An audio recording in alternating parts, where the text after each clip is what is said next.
Welcome to Fluid AI Agentic platform. This is our workflow editor. In this demo, we'll be showcasing the manufacturing workflow. In the workflow editor, the central to this process is our router agent, designed to direct user queries to the most relevant agents in the workflow. Let's run the workflow and type in your query.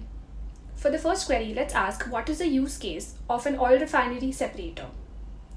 Here, the router agent engages the context retrieval agent, which collaborates seamlessly with the knowledge answer generation agent to deliver precise, insightful solutions to your query. Next up, for the next query, let's ask what are the key responsibilities of the flow staff working in our refinery. Once again, the dynamic duo, the context retrieval agent and the knowledge answer generation agent, steps in to provide the answer.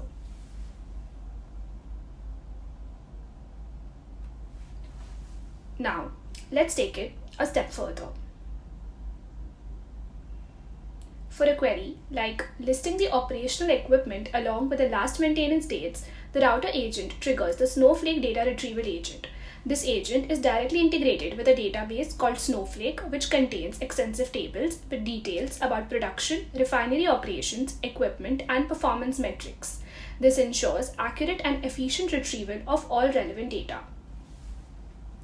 Finally, let's ask what was the average crude input for the month of Jan. Here again, the Snowflake Data Retrieval Agent gets to work, fetching precise insights from the Snowflake database. And there you go, the average crude input volume for the month of Jan. Thank you for exploring the Fluid AI Agentic platform.